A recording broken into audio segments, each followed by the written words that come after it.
things I've never done before. When I'm with you, I see myself do the things I've never done, no.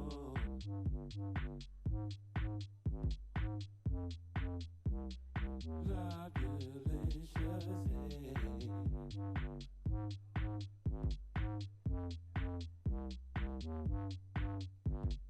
More than sweet love, in fact, your love delicious. Why I keep on coming back. Your love's addictive, more than sweet love, in fact, your love delicious. Why I keep on coming back. For love delicious, love delicious, love delicious, love delicious, love delicious, love delicious, hey, love delicious, love delicious, hey. When I'm with you, I see myself do things I've never done before. When I'm with you, I see myself do things I've never done. When I'm with you, I see myself do things I've never done before. When I'm with you, I see myself do the things I've never done.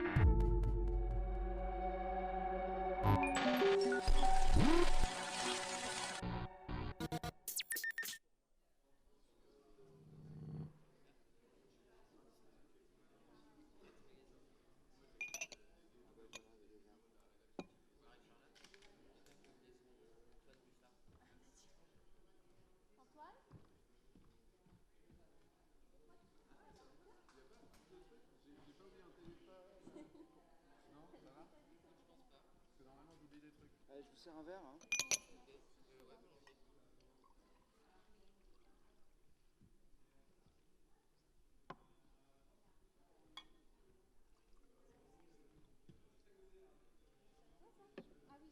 Ah ouais. Laisse-moi ça, laisse-moi mes pompes un peu.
On a le feu vert?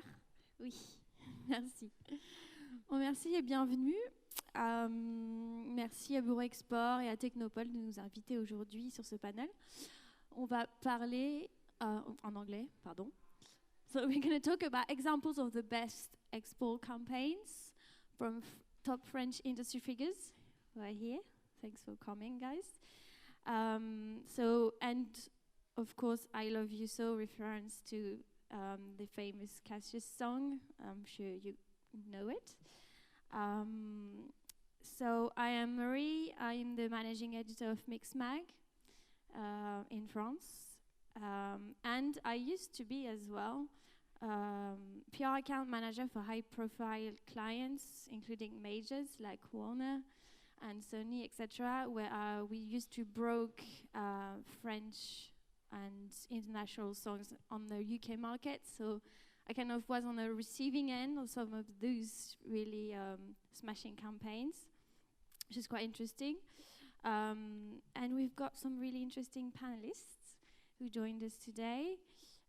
Guys, would you be able to maybe introduce yourself, your journey, and maybe your current roster? Hi everyone, I'm Chiara Bellalo. I'm currently the general manager at Scorpio Music, French independent record label, fully family owned and operated.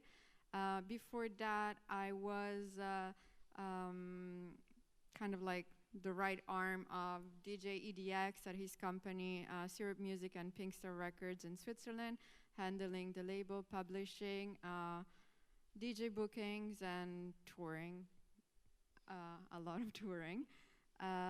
Today at Scorpio Music, I handle all of our team and especially our international operation strategies and so far. And when I started at Scorpio, we were more focused on licensing for France international projects, so really like break them into the French market. And when I started, I talked to my husband and I was like, why don't we try to sign something for the world? We already have a history with Village People of doing that in the past. So we tried, and it worked pretty well so far. So it's been 2 years that we do it again, and we can talk about more details later. Oh, Quentin? Hello everybody, so my name is Quentin Leblay. I'm working at Unity Publishing. So at the beginning, Unity Group is a company when we are doing management, label and publishing, and I'm now taking the lead on the publishing side of the company. But I used to be manager as well, especially for Kungs for 3 years. And yeah, now focusing more on the creative department of the company and especially on the publishing side, even though label, publishing, everything is linked. So, but yeah, that's pretty much it. Thanks. And my name is Thibaut Casanova. So I'm doing international development for Warner Music France. I've been leading this team for the last 10 years and doing this international job since ever for me, since 20 years. I started at Virgin Music with the lead of Emmanuel de Burtel. And then it merged with EMI Music. And 6 years ago, when Warner bought Parlophone, I took the lead of the export department at Warner Music France. I've always been a fan of electronic music, so I'm super honored and pleased to be part of this panel by the name of this incredible song and this incredible creator of Philippe Zdar. So in a way, I think we are also honoring his memory today. I'm very pleased of that too. Thank you.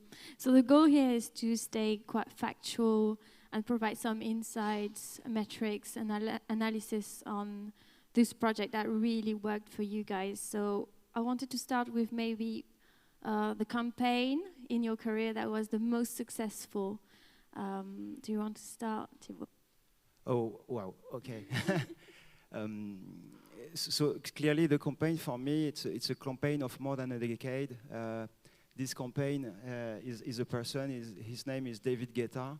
I've been working with him for more than 13 years now. I started working with him in 2006. And I will always remember these early days where actually I was saying to everyone, he's the only artist I know who is working more than me. And to me, it's really the bottom line of international, not only for the artists, but also for ourselves. It's a hell of a work, a hell of understanding other markets and other culture, understanding the way other professionals throughout the world are working, the way they operate and how they are organized. You need to be very focused on your mission, and so was David Guetta. But I wanted clearly not to speak about 20 years of career for David. I clearly wanted to speak about developing artists, and maybe then later on, if we still have the time, to speak about the last album campaign of David. He's a character. He's someone clearly who took the lead of electronic music in France. But I feel it's more interesting for this panel and this audience to actually speak about how we can develop new acts. And one of the last clearly great breakthrough for me is Offenbach. And we signed Offenbach, I think, in 2016 on a label called, at the time, Big Beat France, and who is now named Electra France, led by a very thorough team who clearly saw in this duo an incredible potential of crossover. I think if we see the major label's mission is clearly to come from electronic and make a crossover, and that's what we have achieved, I think, with Offenbach. They are still an electronic duo, but we have been able to go onto hit radios and make them perform on major TVs and I would say any kind of media. So just a few numbers. So the first single was Be Mine. That was released at the time on Thanksgiving Day. And I say that because at the time it was clearly a trick 3 years ago, where actually all the Anglo people were sleeping and enjoying their turkey, while there were a French team releasing a single of Be Mine by Offenbach. And that was a trick where actually also within the Warner Music Group to find a great way to propose something very with a great international potential at a time where actually we are not focusing on Anglo territories, meaning the UK, the US, Australia, and clearly where our first target were Europe. So of course France, a home market, but from a crossover from Russia, Eastern Europe, Poland, Italy, and in fact in Europe the last territory to really took over the project and start working at radio was Germany. So and that campaign started so on Thanksgiving in November 2016, and in 8 months it took us 8 months. We've been able to get 100 million streams. So a clear breakthrough. And when you look back, because I did some kind of research for this panel, we only had 8 New Music Friday. So of course, at the time there were fewer New Music Fridays on Spotify, but 8 is already meaning that actually you have an international potential. You pass, and at the time there were no Belgium or even Switzerland New Music Friday. It was France and then the others, I would say. And clearly you saw potential because already Spotify was going through a lot of processing through their editors, and probably IE already. The other thing is that we had an incredible support from Apple Music, strangely, from the day one, with A-list and A-dance, A-list pop from day one, which is clearly something outstanding. I don't think they give that these days to any kind of development act or any brand new single from a developing act. So we had that support from day one, but when you look at the streams, they were super low until New Year's Eve.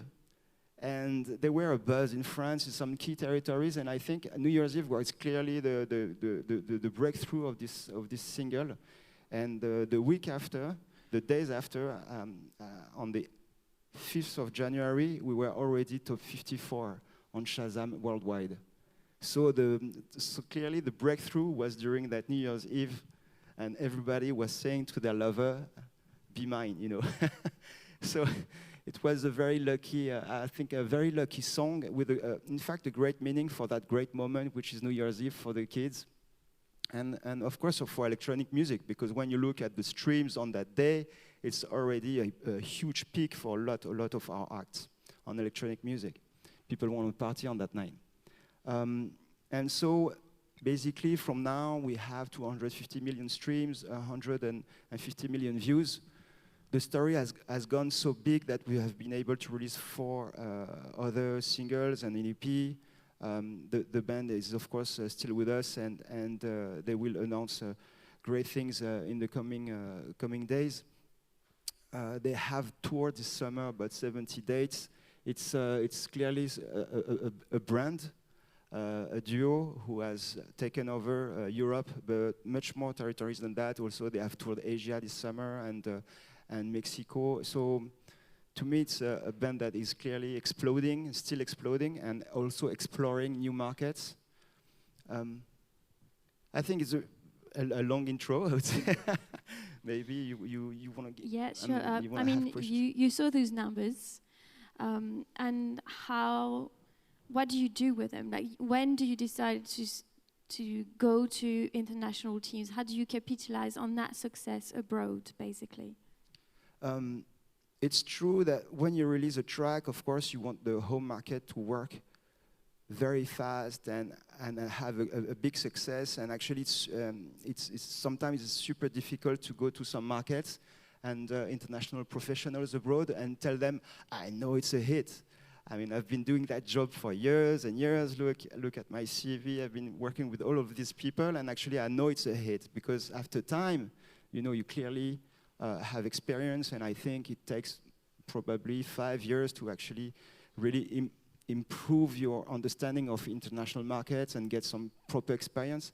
And now I can say sometimes I know this is going to be a hit. That's what I've said to international teams. That's what I've said also to the local teams. And I said, please believe me, we need to make sure it's the proper release date, and that release date is made for Europe.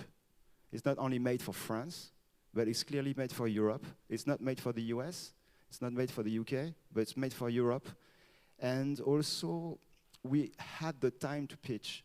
We had 2 months ahead before release to actually go to territories, speak to them about this band, show how good looking they are, show the early interviews they have done. Because in fact, when you lobby for your brand, for your act, for your music, and all the emotions that they are able to carry, you need to be super sure you're ready. Because when you have actually like an email saying, "Oh, I would like to interview them," then you need to be sure 100% they're going to do the interview and make it so big that people will want to interview them again. And actually, it's going to be just like a rolling ball getting bigger and bigger because they saw them and it's wow, these guys have so much energy. They're so young, so talented, so good looking, and the music on top of that is crazy and bringing emotions. And we have the results on New Year's Eve to show that. It's not only like what you believe and what you feel from the music, but clearly you have the results to read that. And I think when you have all of these things, you can then carry on and lobby on territory by territory. I think it's super difficult to sometimes understand that, of course, you have a success, for example, on Be Mine. The first territory that clearly took over the project was Russia. And strangely, Russia, I mean, if we speak to each other, like we say, like, Russia, I mean, do we really have earnings from them? I mean, do they pay anything? Or yes, they do, actually. Very little, okay? They don't pay in euro. It's not the same kind of currency value to start from there. But clearly, it's a territory which has an impact. And then it's just a big territory, too. They have their own singles competition, and when you go to Europa Plus and you bring your single, well, you are in the competition with the rest of the world.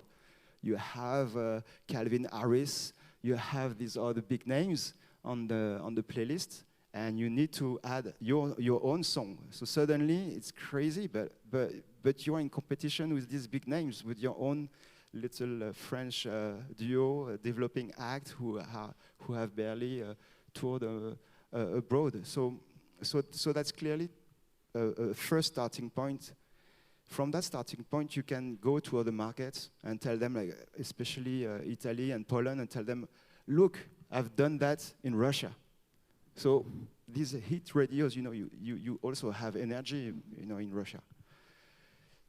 Well, let's maybe get the others to introduce their projects so you can compare as well some aspects of the campaigns. Chiara, do you want to? So I think our most successful campaign, without a doubt, is Willie William and J Balvin Mi Gente, that came out 2.5 years ago. We had, well, it was originally a French song by Willie William called Voodoo Song that he wrote, he produced, and he sang on. And so after, we released that in March 2017. And after like a few weeks, it went completely viral on Facebook. They shut it down, and we got a notice and a call from like one of the super high people at Facebook, because they were like, we don't know what sort of hacking things Willie William has done, but and we're like, no. And then they went to check, and everything was like organically and organic. And so it just so happened that someone in Latin America related to a very big politician that was having a big bad time on press shared it. And so it did like 57 million views, a little loop of the Mi Gente on a meme. It had 57 million views in 3 hours. So that was the first, big thing on this project. So then, obviously, it was very big in Latin America. People were sharing and sharing and sharing, even though they took down the video from Facebook. And so J Balvin heard it, and he was like, I want to do an international version on this. And so we did. We shot it was very fast, and he was teasing all the time on Instagram, J Balvin. And we did the video when the song wasn't even like finished in the studio. And all of the studio and video we did over 1.5 days. And so when we released, we knew there was something, because people were asking about it on social media already. And so we released the video globally, the song globally on the same day. And there is a big mess up on YouTube. The video is not available for 8 hours. And even so, in the first 24 hours, we had 17 million views on the first day.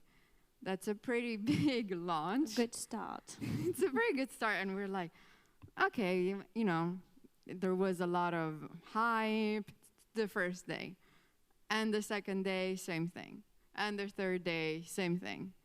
So it took less than 100 days to hit 1 billion views. Pretty impressive. And we're like, okay, so now we have 1 billion, it's gonna stop. Well, it didn't. We had in 800 days, and we're about 800 days away from the release today. We're at over 2.5 billion views, and it's still growing. On streaming, it did not perform super well. It was charting at #1 on Spotify in 65 countries over the first 12 weeks. If it was not #1, it was #2 or 3. It was in top 3 in so many countries. It was #1 most Shazam song in the world for 16 straight weeks. Also pretty rare. I don't think this was never done, especially never done by a French producer. Even to this day, when you see like such a big number on YouTube, there are only a handful of people that are ahead of us in terms of like speed of reaching that goal and like even like reaching that goal. It's like Adele with Hello, Ed Sheeran, and Despacito. So it's like, that's actually, it shows how, you know, we were there at the right moment, right after Despacito, and we were lucky because people were actually discovering a pop way of looking at Latin music for the first time, and we didn't even have that expectation, you know. If it wasn't J Balvin that had approached Willie, he would have said yes anyway to any other bigger artist than him. So fast forward 3 months from there, we get a call from Beyonce's manager because Beyonce wants to do a remix, an international remix. So we're like, okay. You know, it's never gonna stop. Where is it gonna stop? You know, it's really amazing because, you know, the numbers with the Beyonce were not as crazy as the original. It was not such a big thing, but there you get to see the power of the name Beyonce. Like, you literally had every press outlet, from Vogue everywhere in the world to like Elle magazine, you know, all of the high fashion, all of the small fashion, all of the blogs that were talking about it, because it was the first song that she was doing after having the twins. So very, very lucky strike, very, very luck of like events around this song. On streaming, we are super happy. We're gonna have, I think we're gonna hit 1 billion stream on Spotify. And I just learned yesterday night that, you know, the billionaire clubs on Spotify is a thing. It's very rare to be in it. They don't even have 10 people that have 1 billion stream on Spotify. And so this is our next goal for this song. Of course, if you account all of the streams that we have across, there were a handful of remixes by DJs, super famous DJs, like Steve Aoki did one as well. If you consider everything, and as well the Beyonce, we have way more, but only counting the original song Mi Gente, we're gonna hit 1 billion, I think, by Christmas, shortly before. So this is for sure our most, you know, it's a good way, because I was just saying, you know, we were just back into a mentality of like doing something and signing it for the world. And so obviously it motivated us to continue. It's always kind of like hard, because after such a big one, then your expectations are up here, and reality is not everything is up there. You can still have very, very good projects, like we did the summer after that with Bella Ciao remix by Ugel, which is Ugel is a DJ signed to Warner, but they passed the remix, so we took it, and it was a hit of the summer in Germany, which is also pretty rare. Just as a reference, you know, back in the days, hit of the summer was like I Love Rock and Roll from Joe and Jett, or like these like big stars, you know. Despacito was not hit of the summer before, and Ugel Bella Ciao was. So there again, you know, we just hit 100 million streams on Spotify last week with this title, which is amazing. And so it proves that, you know, even being an indie French record label, we can be relevant in the global world. Mm-hmm. And Quentin, I think you're going to talk about a campaign that we worked together on. Yeah, exactly. I realized this a bit later, but you've been working on the campaign with me. So the funny thing here is that we have 2 labels with me here, and I have the manager hat when I'm talking about the Kungs project, because I was manager, and that's really interesting because both are working closely together, of course. So Kungs has been signed by Universal Berkeley in 2016, and Thibaut, you were telling something before, like before the release, there is a lot of important stuff. And as a manager, I think it's even more important to make sure you're ready to release the record you believe in. And yeah, that was really cool because Kungs was known back in the days for remixes, official or unofficial remixes on SoundCloud, and had great statistics on SoundCloud. I mean, it was doing the job, you know, but that was still not proper releases, and that was not available on Spotify at some point. So that was really his first release, like proper release, I would say. And when we've been presenting the record at the ADE 2015, so we've been to all the major labels we've been working with in France, especially in France, and they were all, I'm not sure about this record, it sounds a bit weird, because it is weird actually, because there is a big sample all along the track, which is a record, a blues record from 2005, I think. And on the drop, Kungs added these trumpets, like really catchy and hooky trumpets, and it was so unexpected that everybody, all the major labels at the beginning, they were not for us. So we were like, okay, whatever. And in the end, like 2 months or 3 months later, guys from Universal came back, said, "Oh, could we meet Valentin?" And they met him, and yeah, and Philippe Logier, who worked the record at Universal, who did a great job. He did Mojo Lady as well back in the days, so big successes as well.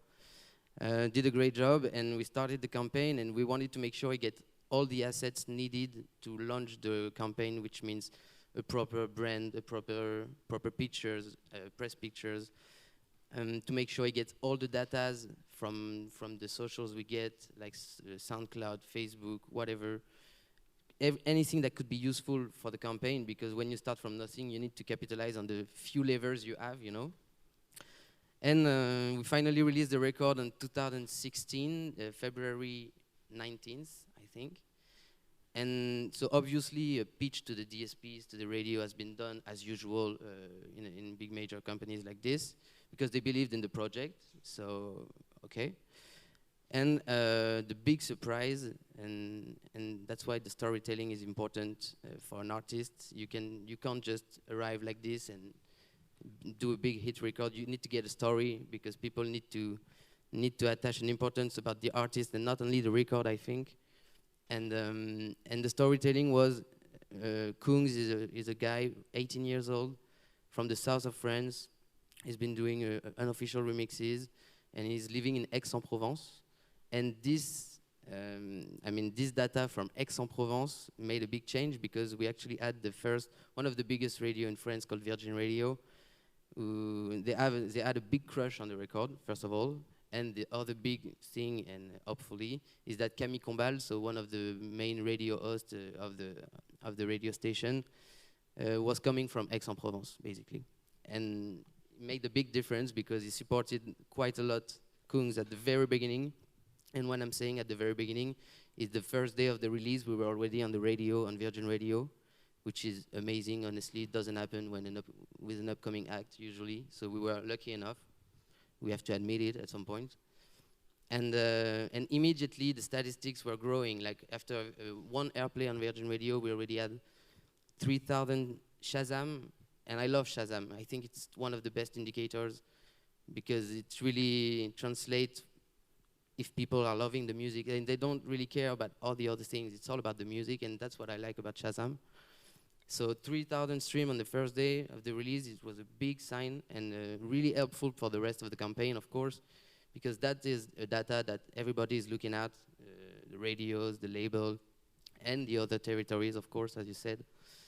Because obviously the label have been trying to find commitments before the release of the track by presenting the records to all the partners all around Europe first. And the day of the release, we already had like 4 or 5 commitments in key markets, like Germany, Sweden, mainly European market, but a few commitments already done, and that was quite cool actually, to get several territories implicated straight at the beginning. And yeah, quickly after the first week, it gets to the future hit Shazam already, and it's been really efficient, and I don't think there is a recipe to make a hit. I think it's all about there's a part of luck for sure, and yeah, we've been doing pretty well with Kungs, and when we signed with the UK label, which is a big thing because the UK is a key territory for us in Europe, and with a song like this, you can't have a French-centric approach. I mean, it's not possible because the singers, they are from Australia, the record is in English. It definitely has an international potential. So the UK, we've been trying to find the right partner in the UK at Universal, and they were a bit long to answer and stuff. And we finally been with 3 Beats, so an indie UK label, and they did great things on the club level. And they really helped us a lot on this, and we decided to hire a PR agency, so where Marie-Charlotte was actually working back in the days, called Listen Up. And we decided to put the UK office as a main project manager for the project because we really wanted it to be international immediately, not only French. And I think that's a great move because we secured some, I mean, Marie-Charlotte secured some great article and in great blogs and media, and that makes the project credible to the world. And then they started to work on it properly. We've been BBC Radio 1 track of the day. That helped a lot. We got a lot of Shazam as well. Get into Capital FM, BBC Radio 1 as well, until we reached number 2 in the official charts. And I was so pissed it was number 2. I would have loved the number 1 UK. But the first one was Drake One Dance, so I can't really fight, you know. But that was amazing. That was an amazing experience, and they did a great job. And then the US woke up through Brett Alperovitz at Republic Records, got a crush on the records, and seeing the good result from Europe, he said, okay, let's work on it. But the US is a continent almost, you know. It's not only a country. It takes a while to perform well in the US globally when you're an upcomer. So they've been working hard on the record. We did a lot of tours as well. And that's another point, really important point, that I believe the artists need to go on tour as quick as possible on key territories, even though there is less money to get immediately. And he could get better money in Europe, for example. But I think it's really important for the development as a career. And I think you need to be career-centric more than record-centric, even more as a manager. But that's exactly the vision we had. And yeah, it took a while in the US to make it happen, but it was growing, until the day in August. So the record was number 1 all around Europe. And we woke up with the Vogue, so the Vogue magazine. They did a big video with Kendall Jenner for the cover of the new Vogue magazine with Kendall Jenner on it. And they did a video at the Kardashian house. So they're basically the biggest people on Instagram ever. And without asking us, using the This Girl record in the back, but like properly using it, you can hear it properly for a minute and a half. And immediately, like a week after the release of this video, we've been to the Hot 100 Billboard ranking, and we reached the 26th in the Billboard Hot 100. So that was quite a big accomplishment for us because that was the first time we reached the US properly like this. And yeah, it's been crazy. It's been really fast, and we were number 1 Shazam for 4 or 5 weeks, number 1 Shazam World, which is again a really good sign. I love Shazam, but so it's been a great adventure as a manager, and yeah, we kept going with the album really quickly because as soon as the success is here, you need to be sure you're ready to deliver music to keep the fans, the new fans, coming. So the question is about the follow-up, because for an artist, when you break it, it's always very hard. Of course.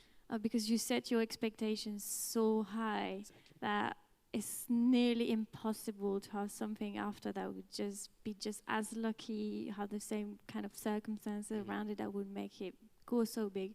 What are the challenges for you in the next steps when you're trying to keep an international profile for your artist?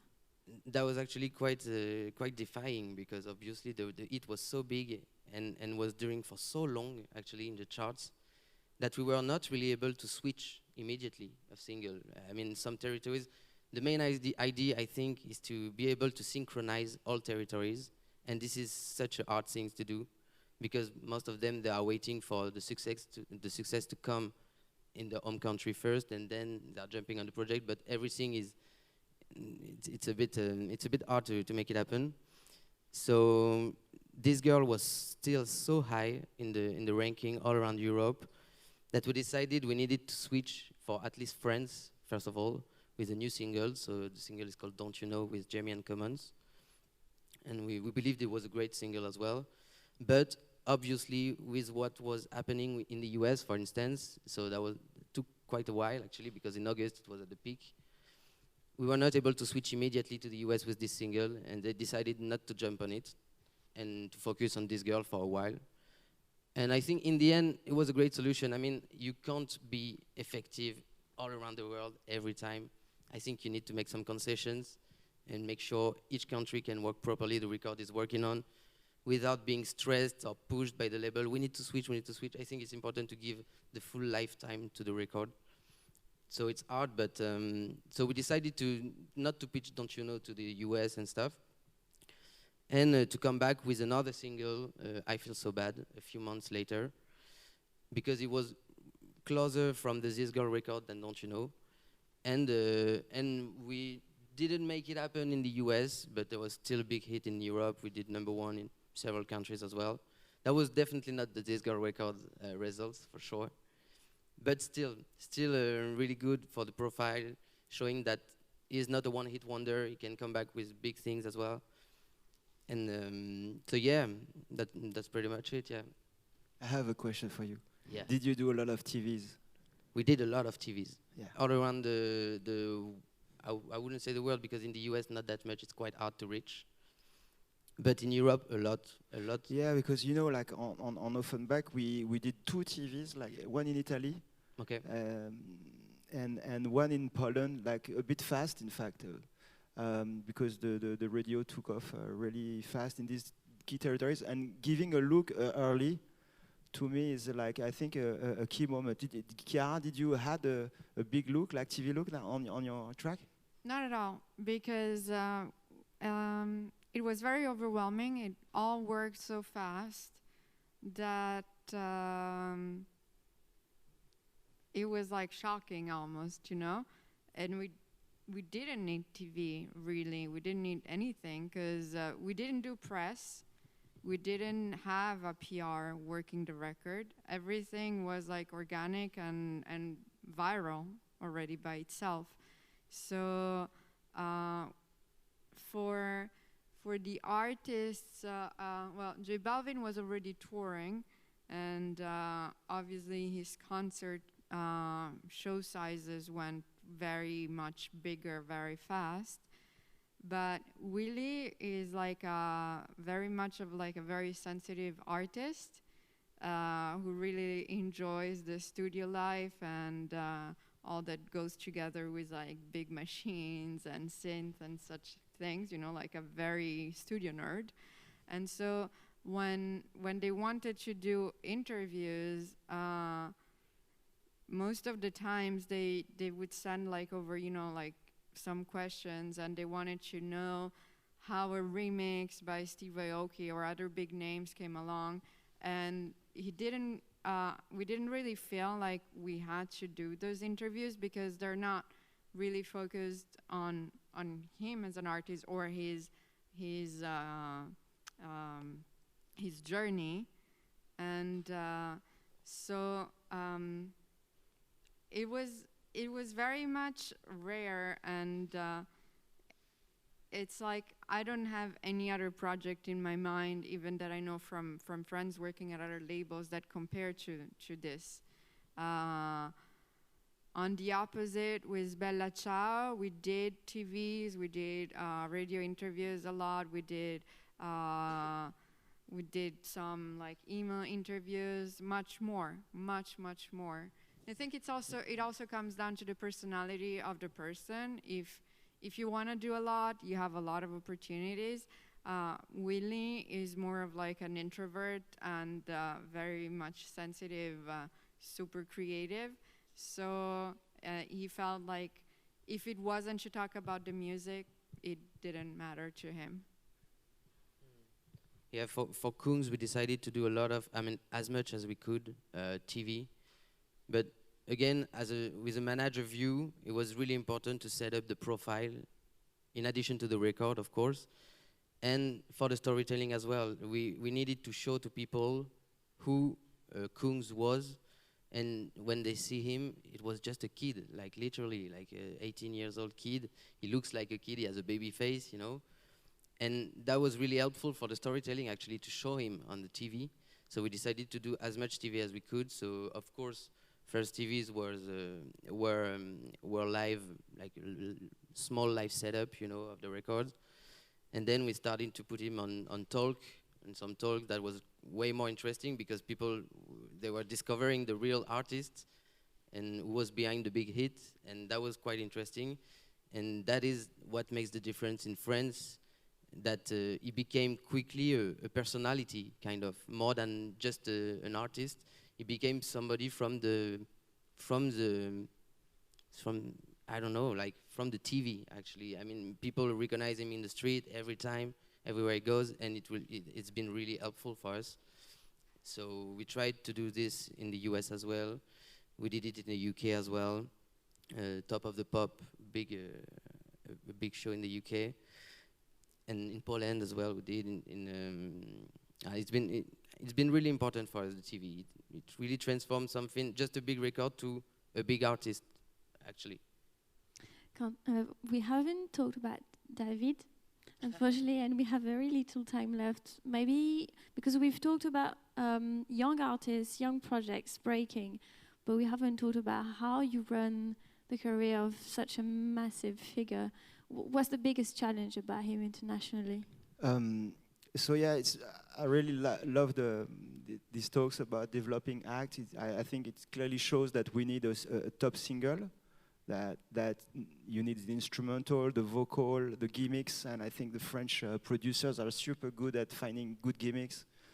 Thinking of course, Cassius or Telepop Music back in the days, and now Kungs or Madeon, finding the right hook, and even yours, like, he's got hooks, and he's super good at that, finding hooks that nobody else can find, you know. Developing is clearly, to me, is about, you know, finding the right promotion, sometimes just like an influencer, I mean, even though you didn't ask for it, and sometimes you need to fight for media, whether it's promo or radio, and bringing your act to actually get an embodiment, in fact. Show the person behind the hit, and show that it's just not a song, a track, or just a line in your playlist. So basically, once we have done that with David, and I can remember he started his career in 2001. So he had on his first single UK charts. So the story clearly began that day, but then he got into an incredible story with I Got a Feeling, the Black Eyed Peas, that great, and also suddenly a huge track with When Love Takes Over right after, who got 11 weeks #1 airplay in Europe at a time where actually Beyoncé was going to release a track only the Christmas after, I mean, right before Christmas. So we had a whole summer in front of us. And I think for electronic tracks, looking to the summer is a key thing for us, especially in Europe.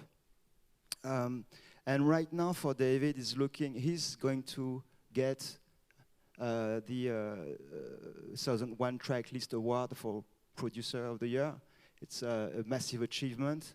He got this year 40 million followers, monthly listeners, on Spotify, 20 million followers on Spotify, for example, and not speaking about Apple incredible charts and Deezer's incredible support, and the media support, and the MTV Trafalgar show that he did 3 years back.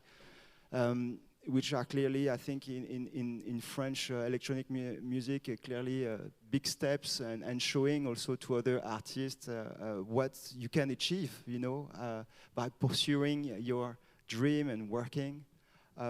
Now we are clearly working towards showing his producer skills and showing how big he is for music, point.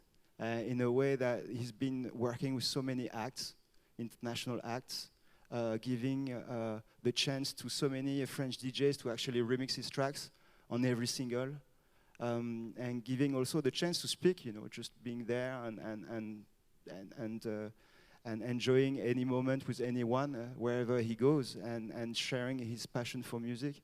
I think we need to pursue that way. That's how it works.